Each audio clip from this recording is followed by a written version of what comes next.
Social Science, Democratic Politics 2, Textbook in Political Science for Class 10th, National Council of Educational Research and Training.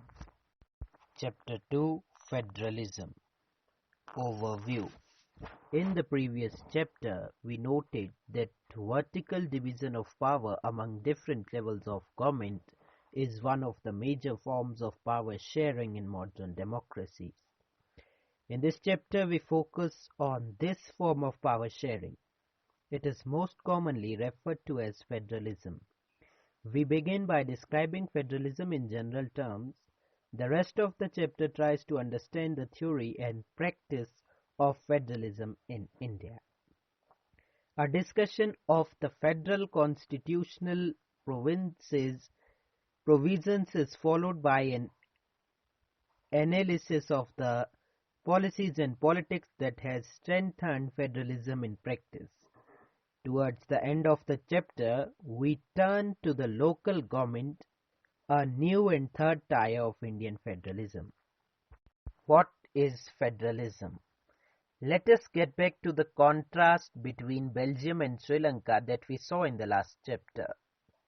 You would recall that one of the key changes made in the constitution of Belgium was to reduce the power of the central government and to give these powers to the regional governments. Regional governments exist in Belgium even earlier. They had their roles and powers, but all powers were given to these governments and would be withdrawn by the central government. The changes that took place in 1993 was that the regional governments were given constitutional powers and were no longer dependent on the central government. Thus, Belgium shifted from a unitary to a federal form of government. Sri Lanka continues to be, for all practical purposes, a unitary system where the national government has all the powers. Tamil leaders want Sri Lanka to be a federal system. Federalism is a system of government in which the power is divided between a central authority and various constituent units of the country. Usually, a federation has two levels of government. One is the government for the entire country that is usually responsible for a few subjects of common national interest. The others are governments at the level of provinces or states that look after much of the day-to-day administration of the state. Both these levels of governments enjoy their power independent of the other. In the sense, federations are contrasted with unitary governments.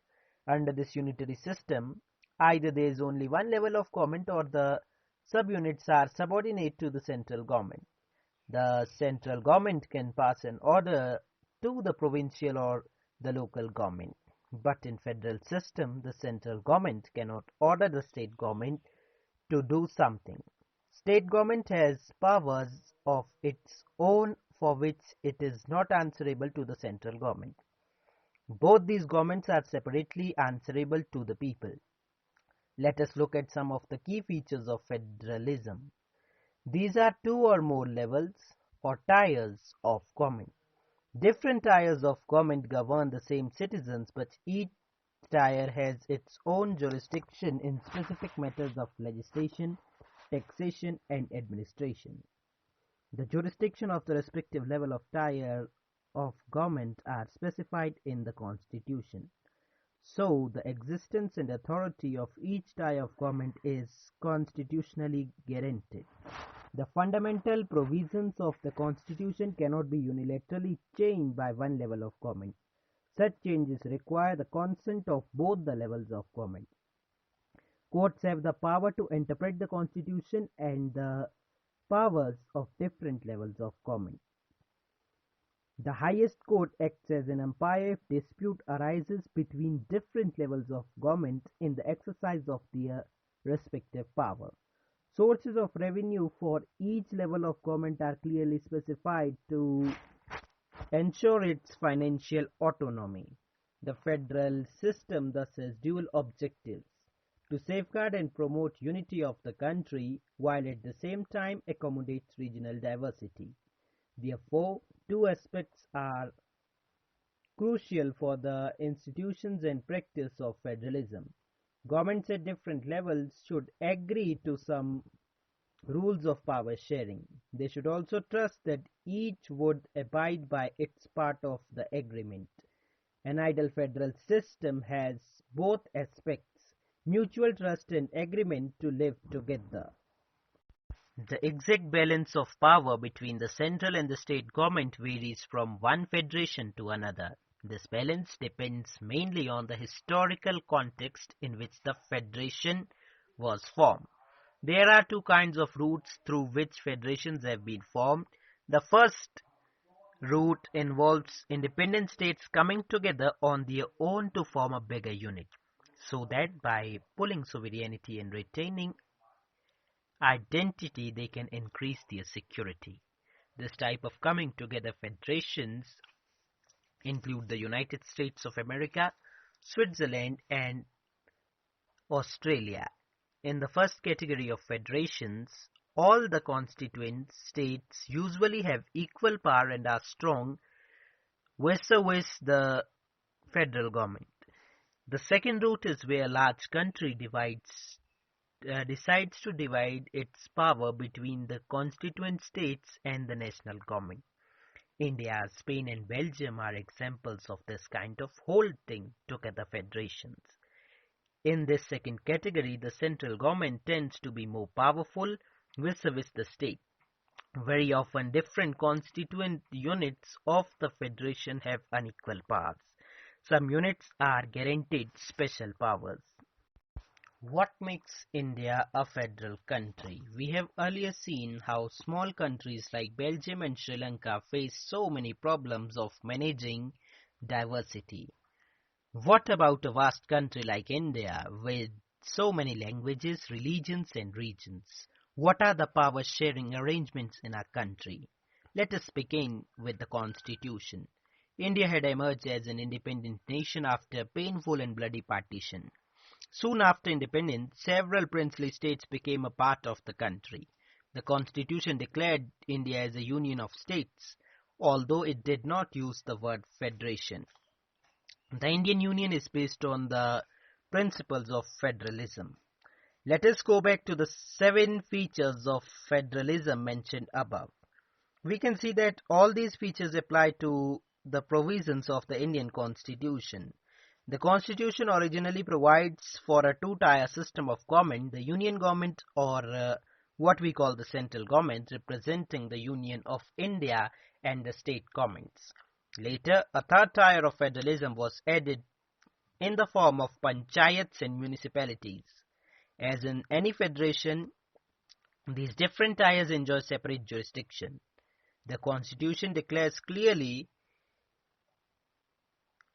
provided a threefold distribution of legislative powers between the union government and the state governments. Thus, it contains 3 lists. Union list includes subjects of national importance such as defense of the country, foreign affairs, banking, communication and commerce, and currency. They are included in the list because we need a uniform policy of these matters throughout the country. The union government alone can make laws relating to the subjects mentioned in the union list. State list contains subjects of state and local importance such as trade, police, commerce, agriculture and irrigation. The state governments alone can make laws relating to the subjects mentioned in the state list. Concurrent list includes subjects of common interest to both the union government as well as the state governments, such as education, forest, trade unions, marriage, adoption and succession. Both the union as well as state government can make laws on the subjects mentioned in this list. If their laws conflict with each other, the law made by the central government will prevail. What about subjects that do not fall in any of the lists, or subjects like computer software that came up after the constitution was formed? According to our constitution, the union government has the power to legislate on these residuary subjects. We noted above that most federations that are formed by holding together do not give equal power to its constituent states. Thus, all states in the Indian Union do not have identical powers. Some states enjoyed a special status.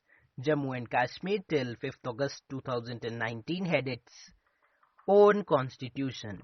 Many provisions of the Indian constitution were not applicable to this state without the approval of the state assembly.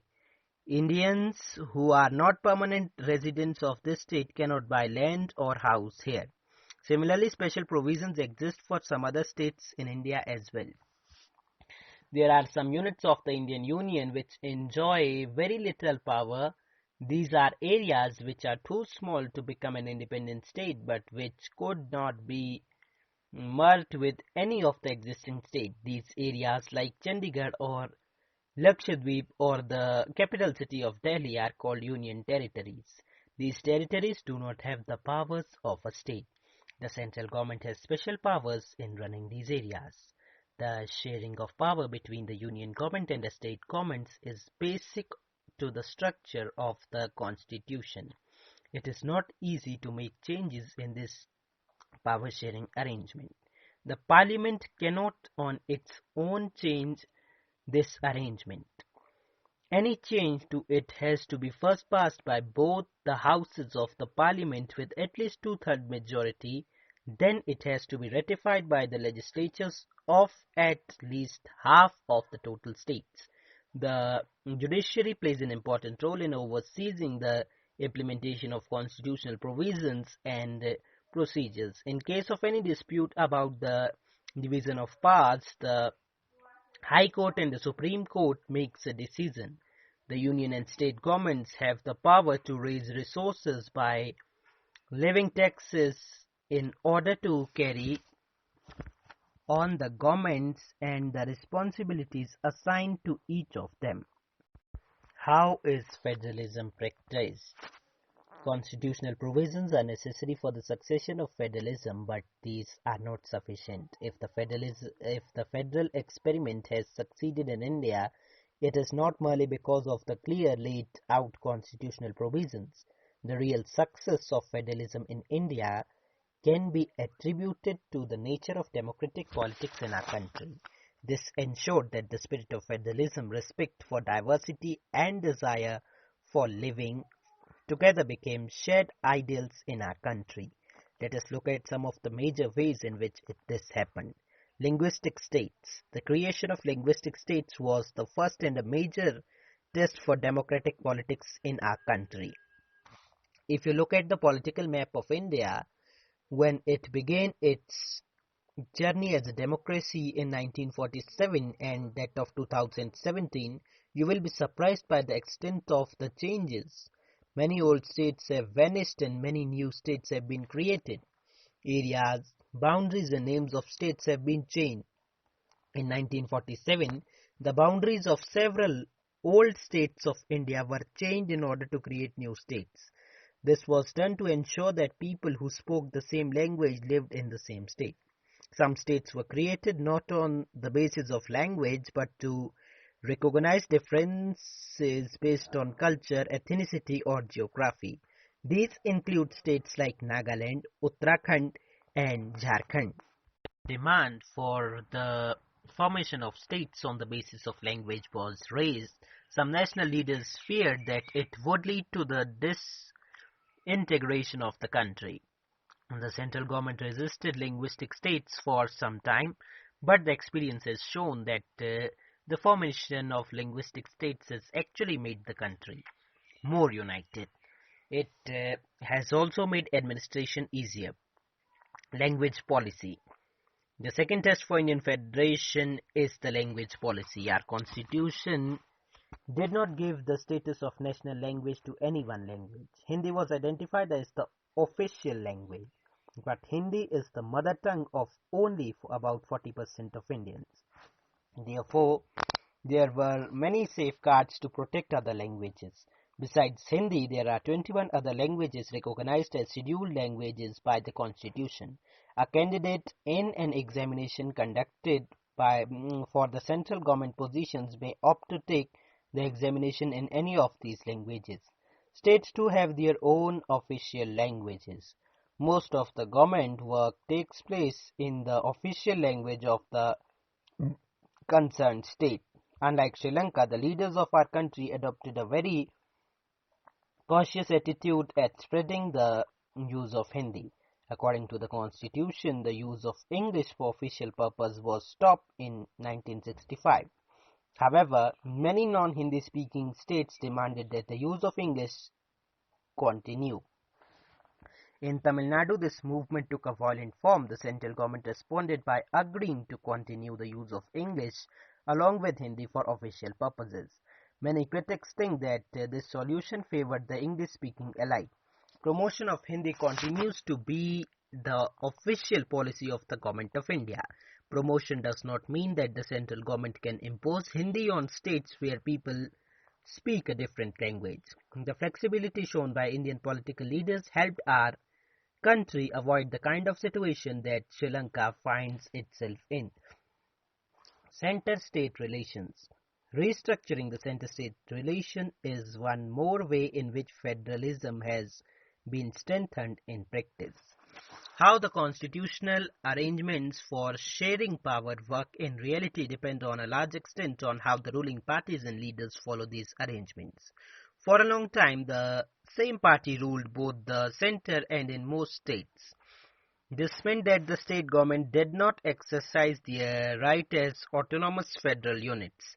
As and when the ruling party at the state level was different, the parties that ruled at the center tried to undermine the power of the states. In those days, the central government would often misuse the constitution to dismiss the state governments that were controlled by rival parties. This undermined the spirit of federalism. All this changed significantly after 1990. This period saw the rise of regional political parties in many states of the country. This was also the beginning of the era of coalition governments at the center. Since no single party got a clear majority in the Lok Sabha, the major national parties had to enter into an alliance with many parties, including several regional parties, to form a government at the center. This led to a new culture of political sharing and respect for the autonomy of state governments. This trend was supported by a major judgment of the Supreme Court that made it difficult for central government to dismiss the state in an arbitrary manner. Thus, federal power sharing is more effective today than it was in early years after Constitution came into force. Decentralization in India. We noted above that federal governments have two or more tiers of government. We have so far discussed the two tiers of government in our country, but a vast country like India cannot be run only through these two tiers. States in India are as large as independent countries of Europe. In terms of population, Uttar Pradesh is bigger than Russia. Maharashtra is about as big as Germany. Most of these states are internally very diverse. There is thus a need for power sharing within these states. Federal power sharing in India needs another tier of government below that of the state governments. This is the rationale for decentralization of power. Thus resulted a third tier of government called local government. When power is taken away from central and state governments and given to local government, it is called decentralization. The basic idea behind decentralization is that there are a large number of problems and issues which are best settled at the local level. People have better knowledge of problems in their localities. They also have better ideas on where to spend money and how to manage things more efficiently. Besides, at the local level, it is possible for the people to directly participate in decision making. This helps to inculcate a habit of democratic participation. Local governments in the best way to realize one important principle of democracy, namely local self-government.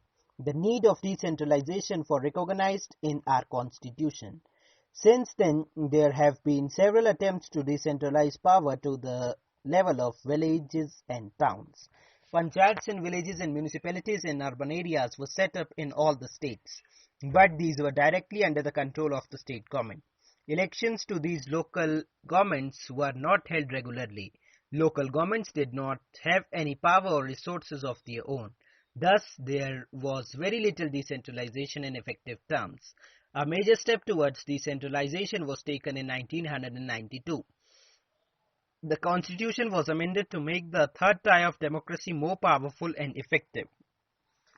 Now it is constitutionally mandatory to hold regular elections to local government bodies.